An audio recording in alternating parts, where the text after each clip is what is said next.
Assalamualaikum warahmatullahi wabarakatuh.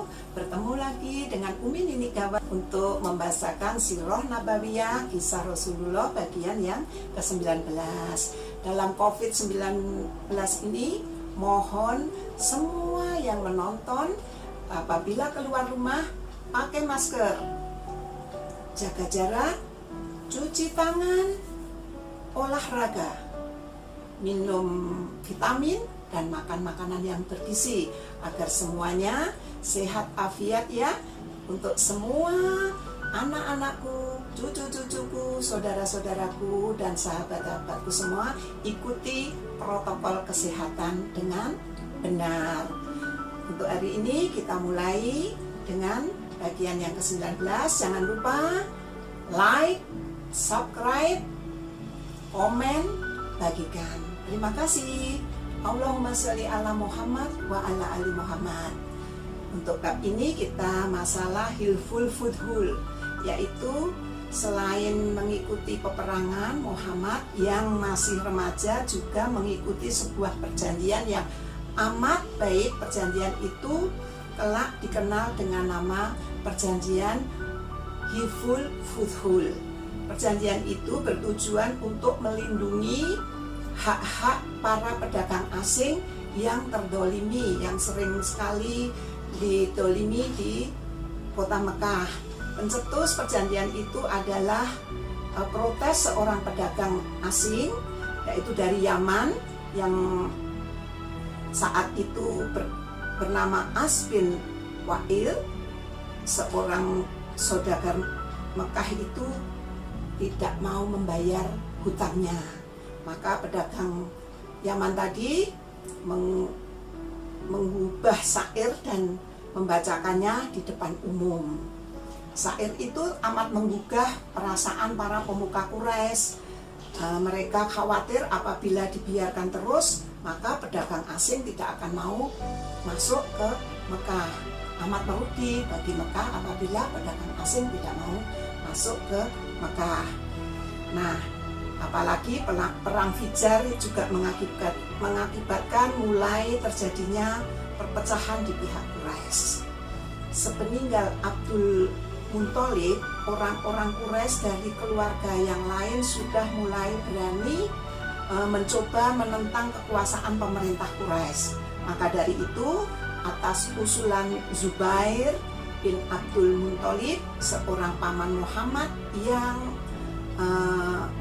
orang-orang Quraisy dari keluarga Hashim, Zuhro bersepakat, Taim bersepakat untuk berkumpul dan berjanji atas nama Tuhan yang Maha Kuasa, pembalasan bahwa Tuhan akan melindungi, berpihak kepada orang yang terzolimi itu sampai orang itu tertolong.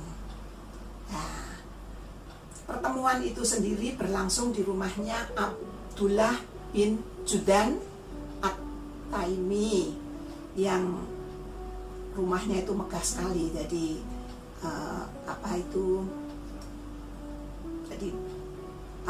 Abdullah bin Judan At-Taimi ini orang yang kaya. Jadi perjanjian Hilful Fudhul ini menjamin perlindungan terhadap hak-hak orang lemah.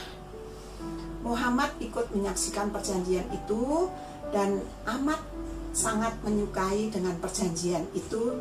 Di kemudian hari, setelah diutus menjadi seorang Rasulullah, Muhammad bersabda, "Aku tidak suka mengganti perjanjian yang kuhadiri di rumah Ibnu Judan itu dengan jenis unta yang baik. Kalau sekarang aku diajak, pasti aku akan menolak." Jadi besarnya diat. Diat adalah pembayaran ganti rugi. Untuk kematian, wajah cacat total, ganti ruginya 100 ekor unta. Untuk kaki, tangan, mata jadi buta, diganti 50 ekor unta. Untuk wajah cacat total diganti 100 ekor unta. Apabila luka sampai menembus otak, diganti 33 ekor unta. Cacat kelopak mata, diganti 25 ekor unta. Satu jari hilang atau tulangnya retak, diganti 15 ekor unta. Luka sampai tulangnya kelihatan, diganti 10 ekor unta. Apabila satu gigi copot, diganti 5 ekor unta. Demikian seterusnya dalam ketetapan yang rinci. Jadi dia tadi adalah mengganti rugi. Muhammad juga melewati masa remajanya dengan mengembalakan kambing. Beliau pernah berkata kepada para sahabatnya, waktu Musa diutus, dia juga mengembalakan kambing. Waktu Nabi Daud diutus, Nabi Daud alaihissalam diutus, dia juga mengembalakan kambing. Aku diutus juga mengembalakan kambing, yaitu dari kambing sewaan dari keluarga di Ajiyat. Sambil mengembala, pikiran Muhammad menerawang. Siapa ya yang menciptakan bintang-bintang berkilau itu? Siapakah yang memberikan membuat udara untuk aku bisa bernafas sehingga aku bisa menghirupnya?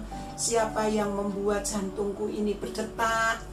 Siapa yang membuat matahari mengejar bulan, bulan mengejar matahari? Itulah ribuan pertanyaan seperti itu membuat Muhammad selalu sibuk berpikir. Hal itu membuat akhlak beliau terjaga demikian baik dari perbuatan buruk yang sering terjadi di Mekah.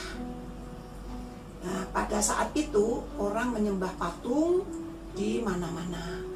Laki-laki dan perempuan pergi berduaan padahal bukan muhrimnya, bukan suami istri. Orang-orang melakukan tawaf tanpa busana.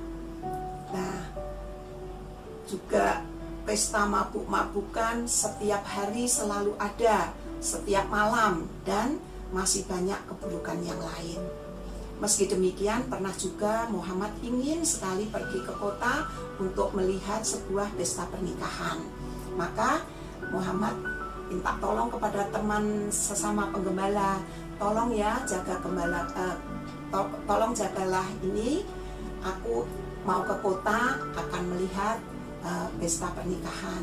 Silahkan, kata temannya, silahkan, memang ini sudah waktunya giliran kamu untuk ke kota.